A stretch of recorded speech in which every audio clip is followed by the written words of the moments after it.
بسم اللہ الرحمن الرحیم الصلاة والسلام علیکہ یا رسول اللہ وعلی آلک واصحابک یا نور اللہ صلی اللہ تعالی علیہ وآلہ وسلم۔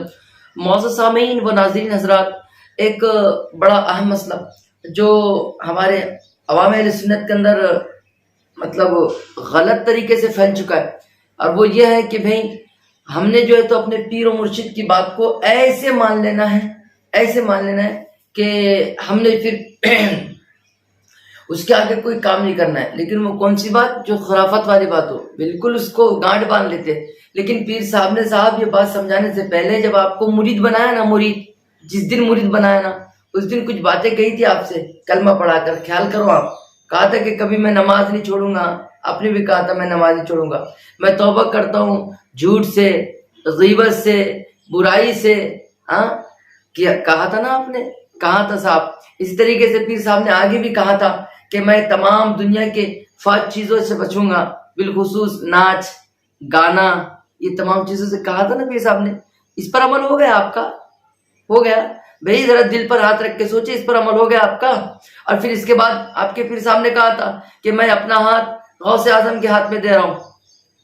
میں نے تو ابھی تک کے دیکھا بھی ہے، سنا بھی ہے، میرا مشاہدہ ہے کہ جتنے بھی پیران نظام، تمام سلاسل حقہ کی بڑی میں عزت کرتا ہوں، قدر کرتا ہوں، اور جتنے بزرگ گزرے تمام کی میں جو ہے تو بڑی بے پناہ عزت کرتا ہوں، چاہے وہ نقش بندی ہو، جو ہے تو سلسلہ عالیہ، قادریہ، نقش بندیہ، سہروردیہ، برکاتیہ، رضویہ، جتنے بھی سلاسل ہے، جتنے سلسلے نا، سب حق ہے اور برحق ہے، میں اس پہ بات نہیں کر رہا۔ لیکن جتنے سلسلے والوں کو میں نے مرید بناتے سنا نا، تو وہ یہی کہتے ہیں کہ میں نے اپنے ہاتھ نا غوث اعظم کے ہاتھ میں دیا۔ یعنی اس بات سے تو یہ پتہ چلتا ہے نا کہ جو پیر صاحب مرید بنا رہے ہیں نا، تو وہ اپنے آپ کو چھوٹا سمجھ رہے غوث اعظم سے، چھوٹا سمجھ رہے نا اور ہر پیر اپنے آپ کو چھوٹے ہی سمجھتا ہے، وہ پیروں کے پیر ہے نا، روشن ضمیر ہے سیدنا غوث اعظم عبد القادر جیلانی رضی اللہ تعالیٰ عنہ، وہ بڑے پیر ہیں۔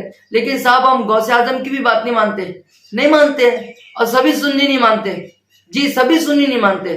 آپ کو بتا دوں، سیدنا غوث اعظم رضی اللہ تعالیٰ عنہ کا ایک قول ہے جو کہ آپ نے بھی سنا ہوگا، ایسا نہیں کہ نہیں سنا، بڑے بڑے واعظین سے، مقررین سے، ہے نا، اماموں سے سنا ہوگا آپ نے۔ کس موضوع میں سنا ہوگا؟ جب بات کرتے ہیں کہ بے نمازی کی، تو ایک قول جو تو غوث اعظم کا وہ لوگ کوٹ کرتے ہیں، بیان کرتے ہو کیا کہ غوث اعظم نے فرمایا جو بے نمازی ہو نا، مسلمان بے نمازی ہو، مر جائے، اس کو مسلم قبرستان میں دفن مت کرو۔ ہے قول کہاں سیدنا غوث اعظم نے؟ کون عمل کرتا ہے؟ بولیے کون عمل کرتا ہے؟ کون سے گاؤں میں اس بات پر عمل ہوتا ہے؟ کون سے امام صاحب نے عمل کیا؟ کون سے پیر صاحب نے؟ پیر صاحب آپ تو غوث اعظم کے ہاتھ میں ہاتھ دے رہے ہو نا، غوث اعظم کو مان رہے ہو نا آپ، تو یہ بات کیوں نہیں مانی آپ نے؟ پھر وہ کہتے ہیں کہ نہیں صاحب اس میں بہت سارا اختلاف ہے نا، یہ تمام چیزیں میں اس بات پر ہی لے جا رہا ہوں، کیا اختلاف ہے، کرنا چاہیے نہیں کرنا چاہیے، کیا مسئلہ ہے، کرتے نہیں کرتے اس میں گناہ ہے، سوا میں اس میں۔ لیکن یہ غوث اعظم کا قول ہے نا، بولیے غوث اعظم کی بات ہے نا، تو پھر ہم مانتے کیوں نہیں؟ ہم سنی ہے نا، کیوں نہیں مانتے غوث اعظم کی بات کو؟ ان کے نام سے نیاز کھا رہے ہوتے ہم، ان کے نام سے پروگرام کر رہے ہوتے ہم، ان کے نام سے بہت سارا پیسہ جمع کر رہے ہوتے ہم، لیکن غوث اعظم کی بات کیوں نہیں مانتے کہ جو مسلم بے نمازی تھا، مر گیا، تو اس کو کسی گڈھا کھود کر جو تو کئی صحرا میں کیوں دفن نہیں کر دیتے؟ کیوں مسلم قبرستان میں اس کو لے جایا جا رہا ہے؟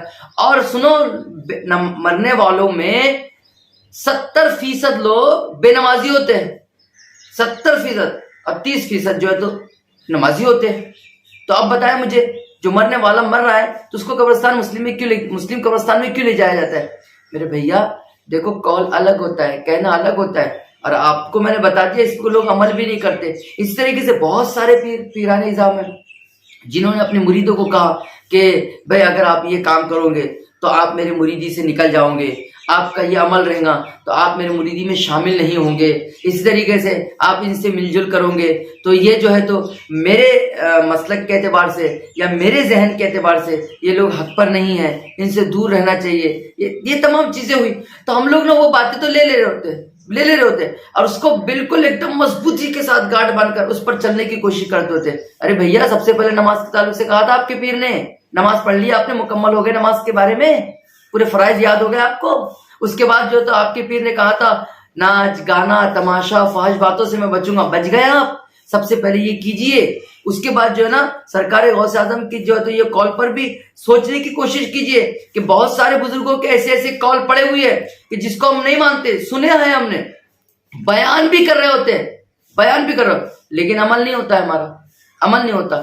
تو میرے بھائی، میں نے آپ کو یہ بات اس لیے بتانی تھی کہ میں آئے دن ایک نئی نئی چیزیں دیکھ رہا ہوں، دل دکھ رہا ہے، یہ دل کی باتیں جو میں نے آپ تک کے رکھنا ہے۔ بہت ساری چیزیں دیکھنے میں آتی ہے کہ کہیں پر جو ہے تو کسی تحریک کا کام چالو ہوتا ہے۔ میں تحریک کے حوالے سے یہ بات کہنا نہیں چاہ رہا ہوں کہ آپ تحریک کو مان لے یا تحریک کا کام کرنا شروع کر دے، چاہے دعوت اسلامی ہو یا سنی دعوت اسلامی ہو، دونوں تحریکیں ہو، یا اس طریقے سے کوئی بھی جو ہے تو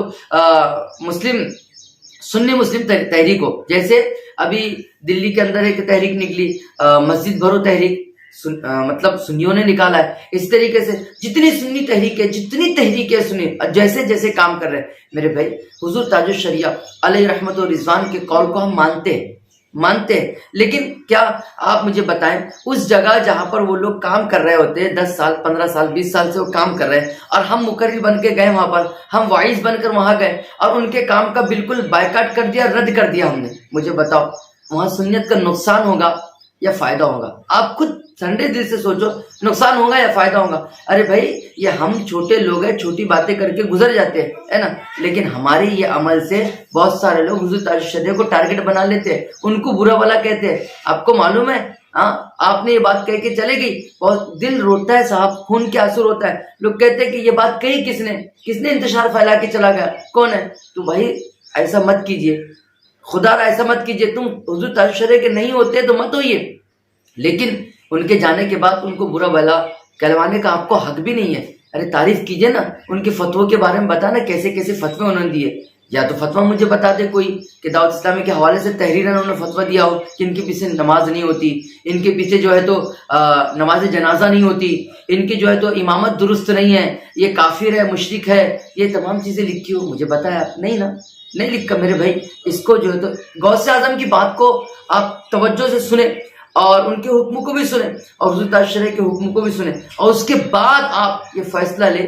میں یہ نہیں کہہ رہا ہوں کہ آپ ان سے علیحدہ ہو جائیں، نہیں صاحب، وہ تو بڑے بزرگ ہیں، ہم تو یہ دعا کرتے ہیں، الحمدللہ ہم نے نماز جنازہ بھی ان کی پڑھی ہے، ہم یہ دعا کرتے ہیں کہ اللہ تبارک و تعالیٰ ان کے وسیلے سے سنیت کے اندر بہاریں لائے، ان کے وسیلے سے اللہ تبارک و تعالیٰ سنیت کے اندر نکھار لائے۔ لیکن یہ چلتے پھرتے ہے نا، یا فروٹ اور رکشہ چلانے والوں کو یہ حق کس نے دے دیا صاحب کہ وہ فیصلے کرنے لگیں کہ کون حق پر ہے کون نہ حق پر ہے؟ اللہ کے بندے، واجبات نماز سیکھ لے، پہلے کتنے ہے تو واجبات نماز معلوم ہے، وہ سیکھ، اس کو سیکھنا ضروری ہے۔ یہ چکر میں پڑے گا تو خود بھی گڈھے میں گر جائے گا اور ایمان کے بھی بڑے لالے ہو جائیں گے۔ بہت سارے لوگ کافر تک کہہ دیتے صاحب، ہم نے خود روکا ہے، ہم نے روکا ہے۔ ہاں، اگر کوئی کہے کہ کس نے کہا، بھائی میں علماء کی بات نہیں کہہ رہا ہوں، ہے نا، لیکن ان کی سنی تشدد والے معاملات کو سنے ہوئے وہ لوگ کہتے تھے ارے بھائی یہ تو کافر ہے، یہ تو جہنمی لوگ ہیں۔ بتائیے آپ اس کا ذمہ دار کون رہے گا؟ اللہ تبارک و تعالیٰ کی بارگاہ میں دعا ہے اللہ تعالیٰ ہمیں جو ہے تو صراط مستقیم پر چل کر زندگی گزارنے کی توفیق خیر عطا